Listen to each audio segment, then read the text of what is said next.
मैं डॉक्टर चमन राय, प्राचार्य विद्या मंदिर शिक्षण संस्थान, अपने प्रिय छात्रों के निवेदन पर आज नई शिक्षा नीति 2020 जो 29 जुलाई को कैबिनेट के द्वारा पास की गई है, उसके बारे में एक विहंगम चर्चा करना चाहते हैं। एक तुलनात्मक दृष्टि मैं रखने का सहज तरीके से प्रयास करूंगा।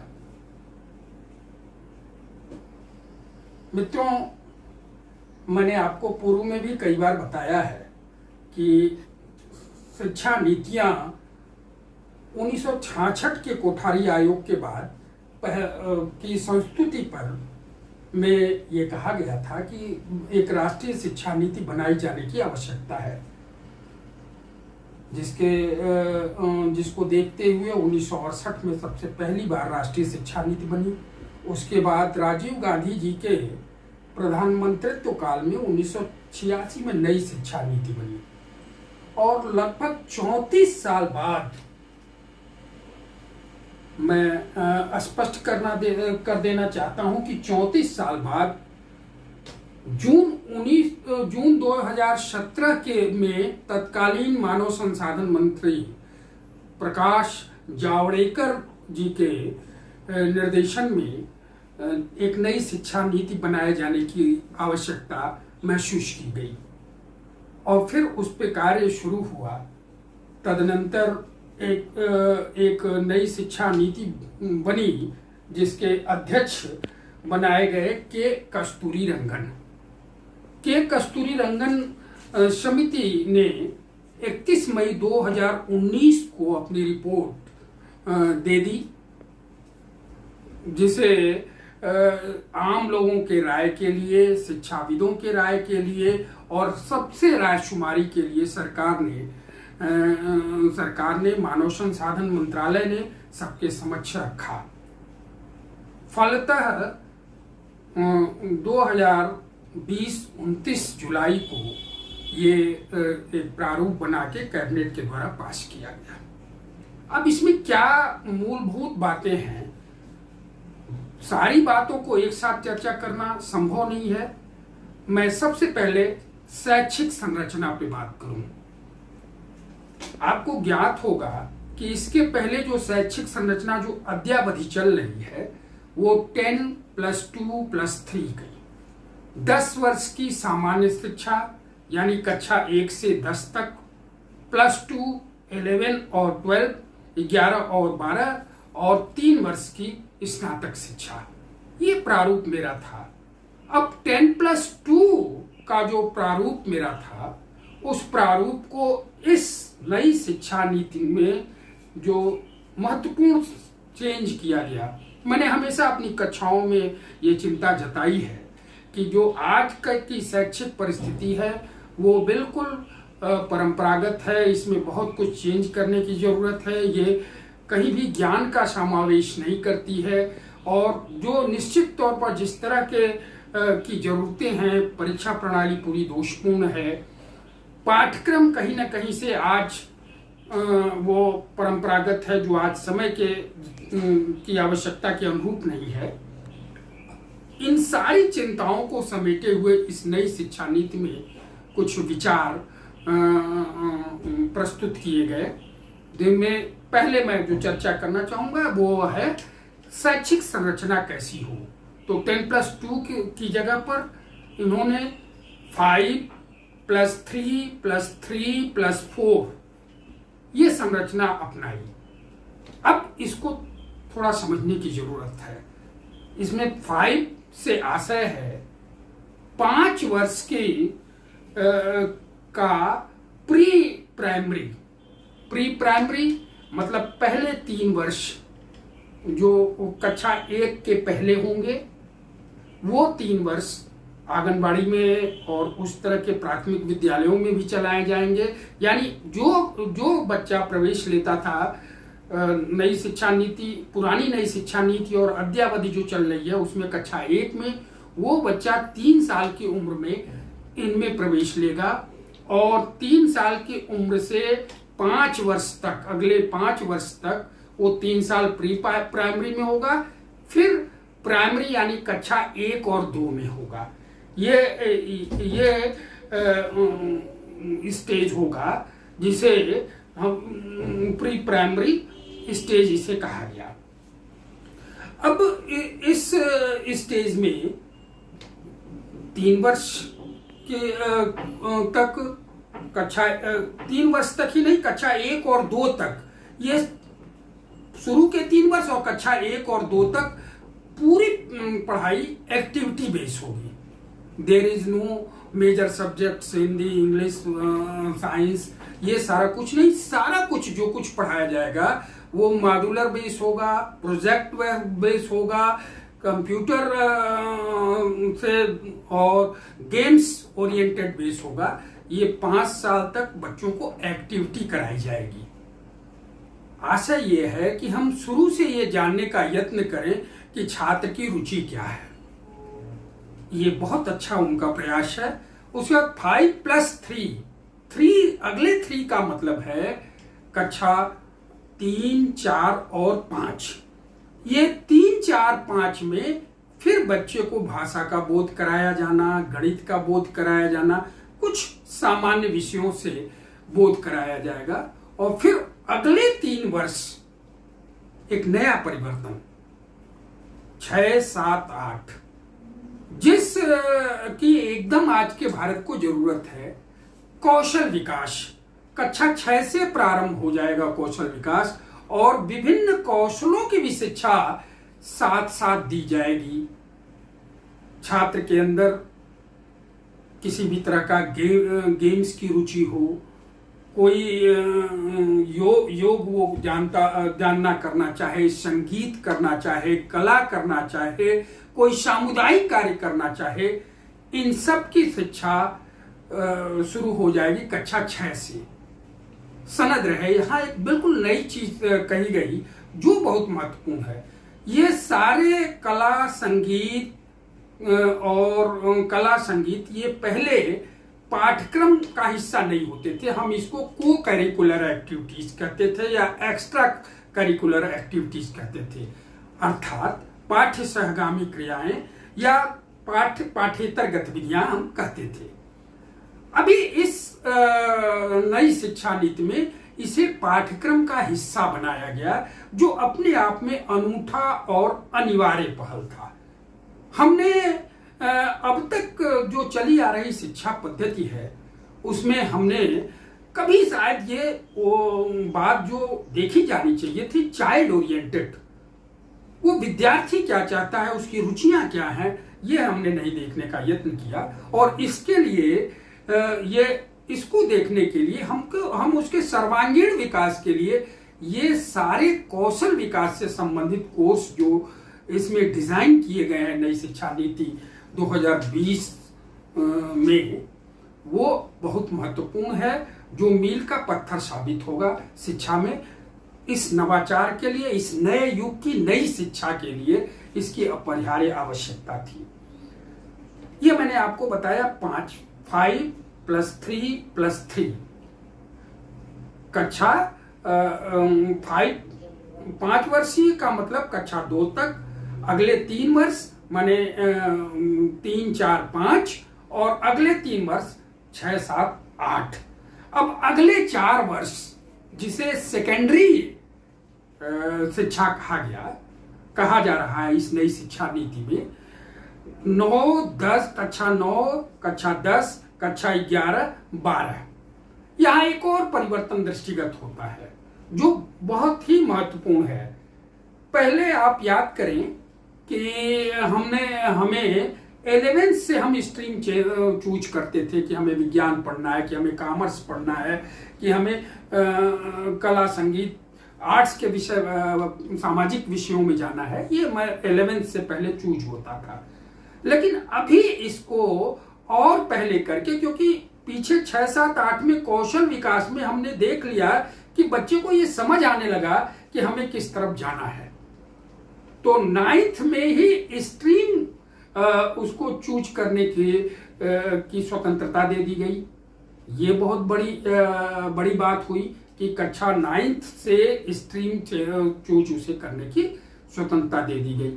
अब वो जो बच्चा 11th में स्ट्रीम चेंज करता था वो 9th में ही अपने स्ट्रीम को समझना शुरू कर देगा कि हमें किधर जाना है, क्या रुचि है, और साथ में वो सारे कौशल विकास के कोर्स भी आगे चलते रहेंगे, व्यवसायिक कोर्स भी चलते रहेंगे, और शिक्षा क्रेडिट सिस्टम पे होगी।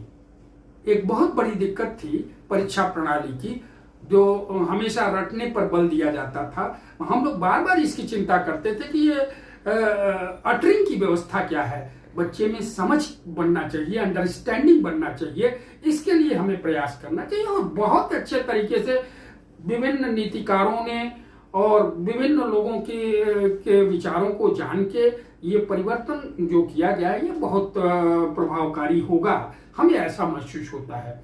क्योंकि कक्षा 9 से स्ट्रीम भी चेंज करेगा, और दूसरी बात जो बार बार हमें परीक्षाओं का एक डर होता था और एक समेकित मूल्यांकन नहीं होता था, वो बिल्कुल एक नई तरह की व्यवस्था यहाँ दी गई। मैं आपको बताना चाहूंगी कि यहाँ पर प्राथमिक स्तर में केवल 3, 5 कक्षा 3, 5 और 8 में परीक्षा लेने की बात कही गई। बाकी सेमेस्टर पर प्रणाली के हिसाब से मूल्यांकन हो, एक्टिविटीज का मूल्यांकन हो, और एक तरह का आंतरिक मूल्यांकन हो। शिक्षक मूल्यांकन की विधा जो बताई गई उसमें एक छात्र का दूसरा छात्र भी मूल्यांकन करेगा, स्वयं छात्र भी मूल्यांकन करेगा, और शिक्षक, ये 3 विधाएं बताई गई मूल्यांकन की।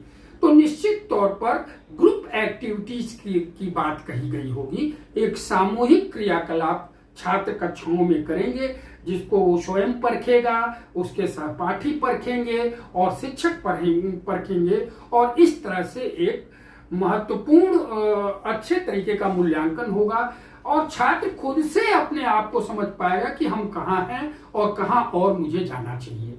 ये बड़ा ही सुघड़ प्रयास है।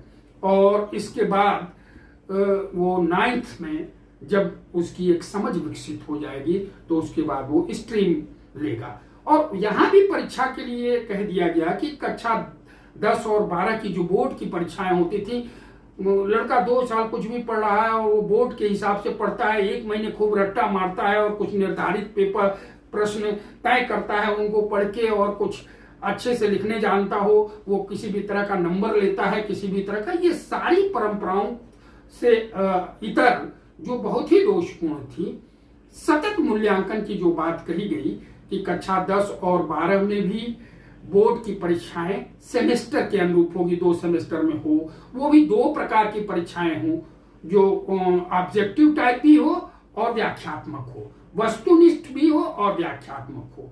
तो वस्तुनिष्ठ परीक्षाएं जब समय समय पर होती रहेंगी कक्षाओं के अंदर, तो उससे बच्चा अपने ज्ञान को परखता है, स्वयं के ज्ञान को वो समझता है कि मेरी रीच कहाँ तक है और कहाँ और मुझे प्रयास करना है। और एक साथ उसके ऊपर वर्डन नहीं होता कि अब बोर्ड का परीक्षा है, बोर्ड का परीक्षा है। क्रमिक तरीके से जो ये अंक वो लेता जाएगा। ये बहुत बेहतरीन तरीके का रिपोर्ट कार्ड बनाने की बात यहाँ कही गई है, जिसे कहा गया कि ये छात्र का पोर्टफोलियो होगा। तो ये बहुत ही बेहतरीन तरीके से वो रिपोर्ट कि उसमें सारी गतिविधि उसने क्या क्या किया, कौन से गेम्स में, कौन से सांस्कृतिक कार्यक्रम में, कौन से संभाषण में भाग लिया, कौन से वाद विवाद में भाग लिया, कौन सा कला बनाया, कौन सा संगीत में, ओवरऑल डेवलपमेंट के आधार पर जो एक रिपोर्ट कार्ड तैयार होगा, उससे लड़के के अंदर एक नई ऊर्जा का संचार होगा। और इस तरह से ये कक्षा, अच्छा एक और बड़ी बात कही गई थी इसमें कि कक्षा 5 तक मातृभाषा में पढ़ाया जाए।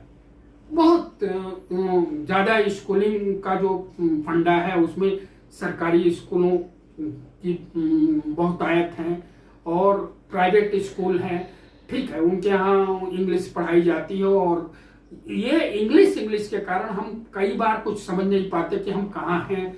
तमाम ऐसे निर्धन बच्चे हैं या शिक्षा जहाँ तक जानी चाहिए उन गरीब तबके तक के बच्चों को भाषा की बड़ी दिक्कत होती। कौन पढ़ाएगा उनके घर में, कौन उनके गांव में, कौन उनके आदिवासी समूह में अंग्रेजी पढ़ाएगा, कौन वो।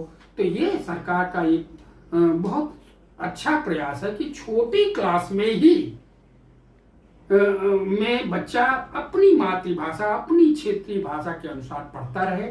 वहां उसे कहीं ये नहीं कहा जाएगा कि आप इस भाषा में पढ़िए। ये एक बड़ा सुंदर प्रयास इसमें दिखता है। एक और बात कि जो 2009 का शिक्षा अधिकार अधिनियम है उसका दायरा और विस्तृत कर दिया गया। अब ये कहा जा रहा है कि 18 वर्ष तक की अवस्था तक सभी को शिक्षा से जोड़ने का यत्न किया जाएगा और 2030 तक सभी का 100% कक्षा 12 तक नामांकन हो, ये व्यवस्था करने की बात कही गई। ये अपने आप में एक अनूठी बात है। आइए कुछ चर्चा करते हैं हम कक्षा 12 के बाद डिग्री स्तर पर क्या चेंजेस इस नई शिक्षा नीति में दिखाई पड़ते हैं।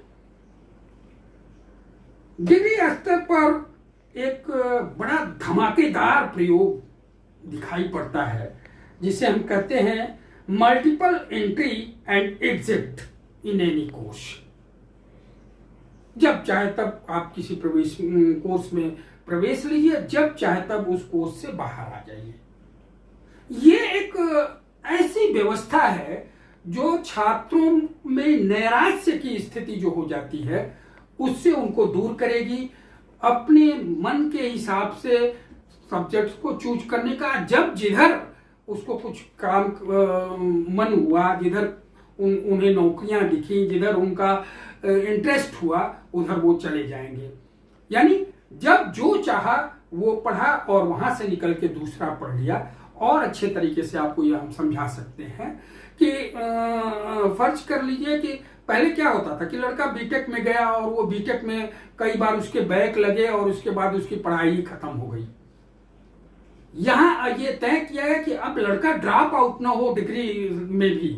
इसके लिए उन्होंने किया कि मान लीजिए आपने बीटेक में प्रवेश लिया, पहले साल आपने कुछ भी ग्रेड पाए और उसके बाद आपसे अब नहीं हो पा रहा है तो आप चाहें तो बीकॉम में प्रवेश लेंगे। अब बीकॉम में प्रवेश लेने के लिए आप जो दूसरे साल जाएंगे बीकॉम में प्रवेश लेने के लिए, तो जो 2 सेमेस्टर बीटेक के आपने दे रखे हैं उन 2 सेमेस्टर में जो भी क्रेडिट स्कोर आपने किया है वो क्रेडिट स्कोर आपके बीकॉम में भी जुड़ जाएगा और दूसरे वर्ष से आपको फिर पढ़ना होगा।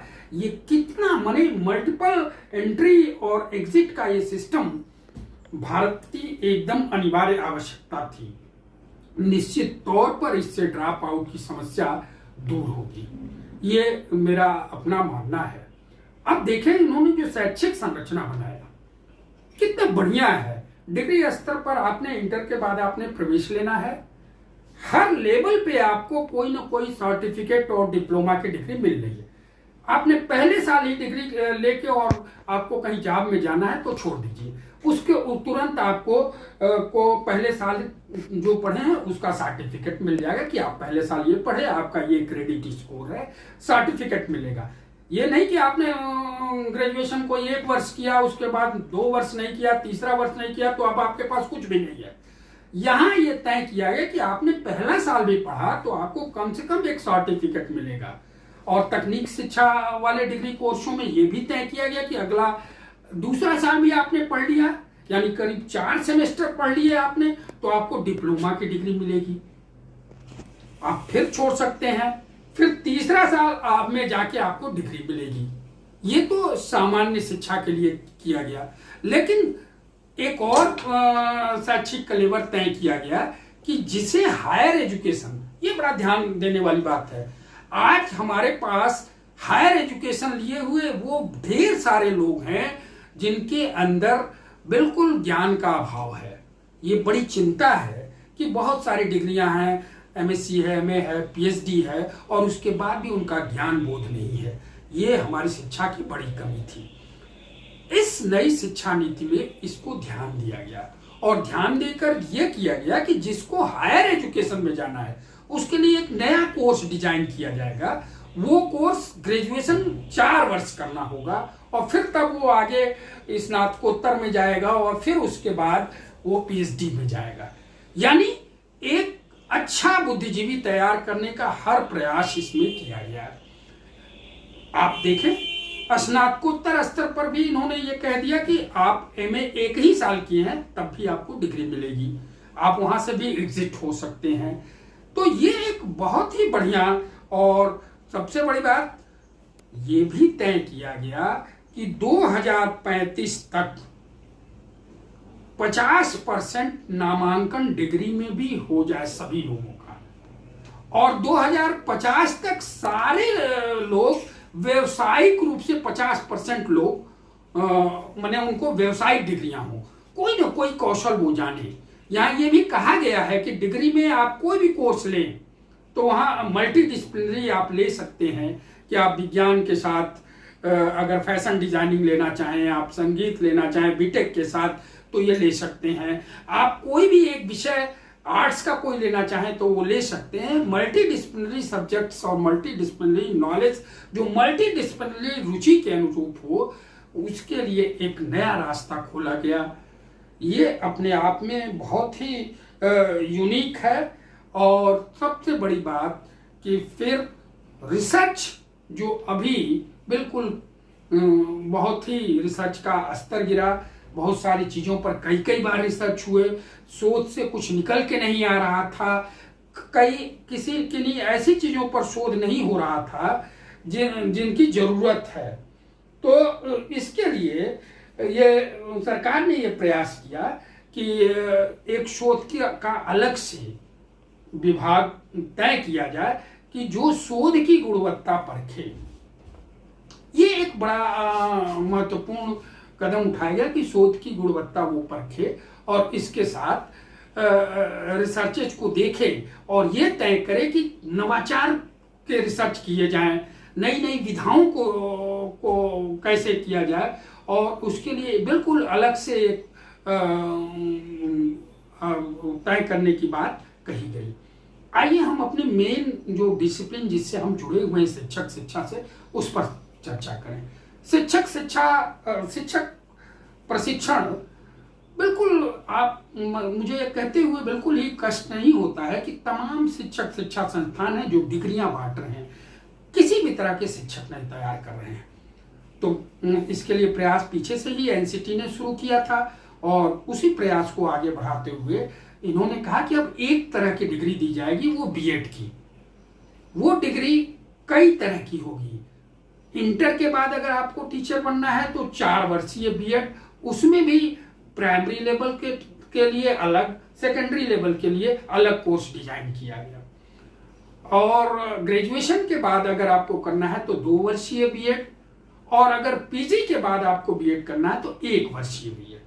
और यहाँ पर ये तय किया गया कि यहाँ भी एक बिल्कुल अलग तरह का कोर्स होगा जिसमें ज्यादा मोटिव जिसका ज्यादा होगा कि हम शिक्षक अच्छा तैयार कैसे करें, जो ज्ञानवान हो, प्रज्ञावान हो, वो किसी भी विषय पे चर्चा कर सके, एक्सटेम्पोर स्पीच दे सके, ये सारा कुछ उसके अंदर विभिन्न मल्टी डिसिप्लिनरी नॉलेज हो, वो ये कहता हुआ प्रतीत न हो कि ये तो मैंने पढ़ा ही नहीं, मैं इस पर क्यों बोलूं।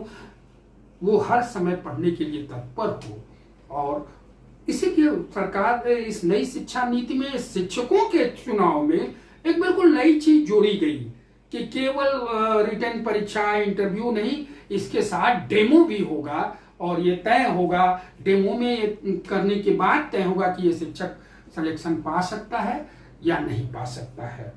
ये और इन सारे को करने के लिए कई बार शिक्षा के मद में बहुत कुछ जो इन्होंने टारगेट दिया है उस पर खर्च की जरूरत है। और इसके लिए इन्होंने जो बताया कि अभी तक हम आमतौर पर देखते हैं 2 से 2.5% तक जीडीपी का शिक्षा पे खर्च हो रहा है। इस शिक्षा नीति में कहा गया कि शिक्षा पर कम से कम 6% जीडीपी खर्चा हो। और एक प्रतिद्वंदिता तय करने के लिए विदेशी विश्वविद्यालयों के लिए भी भारत का कैंपस खोल दिया गया, और इससे हमें लगता है कि एक अच्छी प्रतिद्वंदिता होगी, शिक्षा को नया विकल्प मिलेगा। बहुत सारी बातें इस नई शिक्षा नीति में कही गई हैं। मैंने सहज तरीके से आपको उसकी शैक्षिक संरचना बताने का प्रयास किया है। बहुत बहुत धन्यवाद। आप सबका दिन शुभ हो।